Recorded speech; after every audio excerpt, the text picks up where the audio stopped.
The year 1991 brought us great moments. Chucky 3 was one of the movies of the moment. Nirvana's album Nevermind was released, and that year Freddie Mercury announced he was human immunodeficiency virus positive. However, in World Wrestling Federation, the company seemed to be returning to the successful years of the mid-80s. And that's because they would start relying on old superstars again and creating stories that were very similar to each other. Obviously, there would also be big changes. The new superstars were getting ready to reach the top, and one of them was Bret Hart, who in just a few more years would become the leader of the new generation. Many thanks to Sare Bourbon 2911 and Ignacio Andres Reyes Naranjo for their comments. Leave a comment on this video, and you could be the next one to appear. The year 1991 was beginning, and World Wrestling Federation had realized that Ultimate Warrior was not responding as well to their demands. His credibility hadn't been convincing, and that's why the company was looking to take the title away from him. And they had already started thinking about Sergeant Slaughter as his next opponent. All of this because World Wrestling Federation also wanted to play with the Gulf War storyline on screen, where he would pledge allegiance to Saddam Hussein. This even made the wrestler have to enter the ring wearing a bulletproof vest out of fear that some American nationalist might shoot him. Many were pushing for this feud not to happen. However, World Wrestling Federation went ahead with it. On January 19th, 1991, from the Miami Arena, Sergeant Slaughter would take the title from Ultimate Warrior in a match that lasted just over 12 minutes. Randy Savage got directly involved with the Sergeant, soon entering a feud with Ultimate Warrior.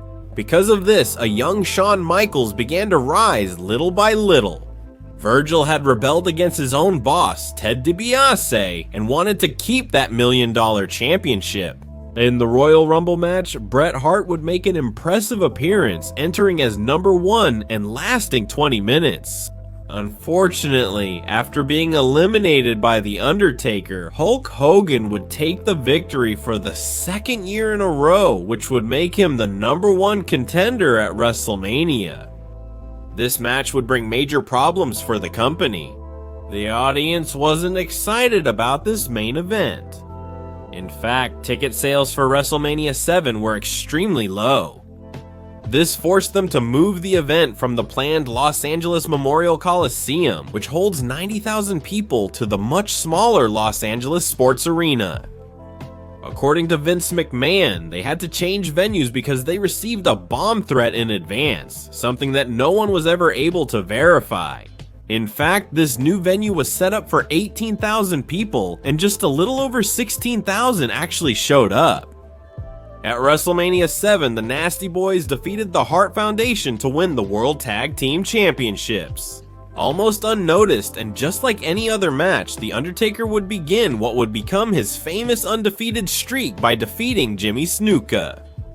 Jake the Snake Roberts would defeat Rick Martel in the memorable blindfold match. If you're an old fan of my channel, you'll know that I once revealed the big secret of that match. Virgil would defeat Ted DiBiase when the latter failed to get back in the ring. Before the count of 10, Dick Bosman, accompanied by Andre the Giant, would defeat Mr. Perfect by disqualification. In a non-title match, the Ultimate Warrior would defeat Randy Savage in what for many would be considered Warrior's best match in his history. As a result, Savage retired from professional wrestling. After the match, Randy Savage was attacked by Sherry, but Miss Elizabeth came out to defend Savage, and the two ended up reconciling. In the main event, Hulk Hogan ended Sergeant Slaughter's 3-month reign. But the fans were very wrong when they thought that World Wrestling Federation would end the Sergeant Slaughter character. On the contrary, because after the match, Slaughter would throw a fireball in the new champion's face. During an interview, Randy Savage said goodbye to all the viewers to honor his word after losing. Obviously, Savage himself would confirm years later that he did this because he and Miss Elizabeth wanted to have a baby. That year, World Wrestling Federation officially moved to Titan Towers, which would become its new corporate headquarters in Stamford, Connecticut in July 1991. The case of the former chief physician of World Wrestling Federation, Dr. George Saurian, would also explode as he would be found guilty of 12 counts of illegal sale of anabolic steroids. 4 of those involved distribution to World Wrestling Federation superstars like Ruff, Roddy Piper, and Rick Martel. Fans were shocked by this news, and very soon, Vince McMahon would be on the verge of losing his own company. On August 26th, 20,000 people would gather at Madison Square Garden to witness SummerSlam. The Road Warriors would defeat the Nasty Boys and become the new World Tag Team Champions. Virgil defeated Ted DiBiase again, this time winning the $1 Million Championship. Bret Hart would defeat Mr. Perfect to become Intercontinental Champion for the first time in what many considered to be the best match of the night. In the main event, Hulk Hogan and the Ultimate Warrior defeated Sergeant Slaughter, Colonel Mustafa, and Colonel Adnan in a handicap match. That night, the Ultimate Warrior and Vince McMahon faced off in a real financial dispute. Backstage, WWE claimed that Warrior had improved, and he threatened McMahon that he wouldn't go out to wrestle at SummerSlam unless he was paid a certain amount of money.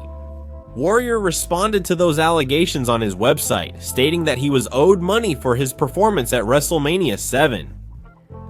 According to WWE, Warrior was immediately fired after his match. According to Warrior, he decided to leave the company. For their part, we would see the wedding of Miss Elizabeth and Randy Savage. Jake Roberts and The Undertaker would arrive at the celebration and bring a live cobra as a gift. A few weeks later, Jake Roberts had his cobra bite Randy Savage in the ring. It was a cobra that had obviously been devenomed beforehand, but the bite was obviously painful. The scene was horrifying, especially because the snake refused to let go of Savage's arm. Bret Hart would win that year's King of the Ring tournament, a tournament that was not televised.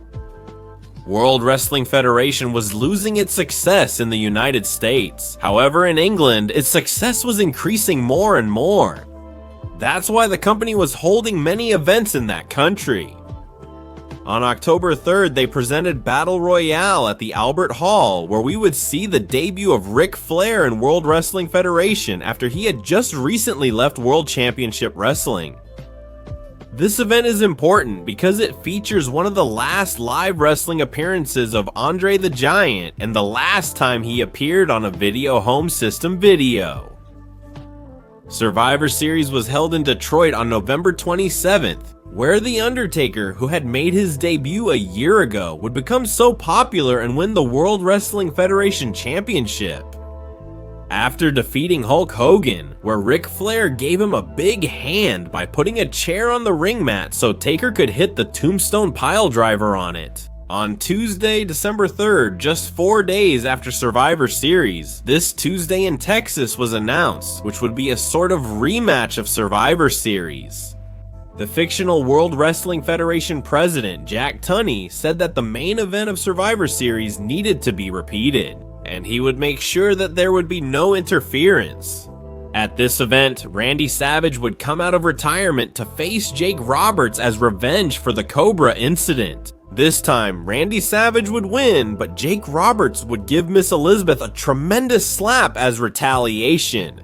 Something that had a big impact on the audience back in those years, the Legend of Doom. They would retain their titles against the Rockers, something that from that night on would lead to the decline of that team. Ending their friendship in that barbershop segment, would Hulk Hogan win the World Wrestling Federation Championship again? Although Ric Flair came in to interrupt, he couldn't do much, and the Hulkster managed to win. He actually opened The Undertaker's urn and threw the ashes in his face. But this reign wouldn't last long, not for Hogan either, since the World Wrestling Federation president once again said that the victory wasn't clean. Because of this, they stripped Hogan of the title and left it vacant for a few days, announcing that the next champion would be decided at the 1992 Royal Rumble. The following year, we would meet the new champion. The Steroid case would come to light with even more details. Undertaker would continue to rise in the roster, and Red Hart, along with Shawn Michaels, kept getting big pushes.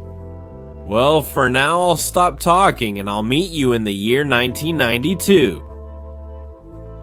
Remember to subscribe to this channel and give me a like. Oh, and comment if you want to appear in the next video.